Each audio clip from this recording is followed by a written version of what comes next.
নদী দখলমুক্ত করতে অভিযান চালানো হবে বলে জানিয়েছেন মৎস্য ও প্রাণী সম্পদ প্রতিমন্ত্রী সুলতান সালাউদ্দিন টুকু। দুপুরে টাঙ্গাইল সদরের ক্ষুদিরামপুরে ধলেশ্বরী ও লৌহচং নদীর পুনর্খনন উদ্বোধন শেষে তিনি কথা বলেন। এ সময় নদী বাঁচতে বাংলাদেশ বাঁচবে বলে উল্লেখ করেন প্রতিমন্ত্রী। এ সময় তিনি বলেন, সরকার নির্বাচনী প্রতিশ্রুতি বাস্তবায়ন করতে সারা দেশের নদী খনন শুরু করেছে।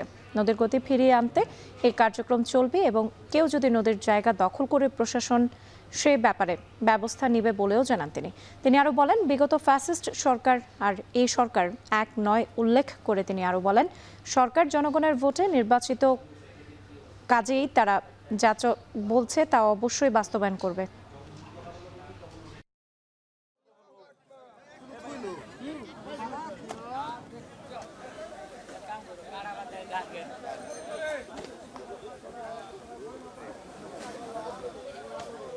সারা বাংলাদেশেই আমাদের এই খাল খনন কর্মসূচি, নদী খনন কর্মসূচি চলমান রয়েছে।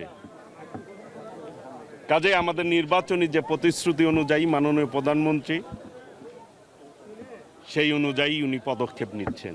নদী যে জায়গা সেই জায়গা খনন হবে এবং আশপাশে যদি কেউ এটি দখল করে রেখে থাকে অবশ্যই প্রশাসন দখলদার মুক্ত করবে।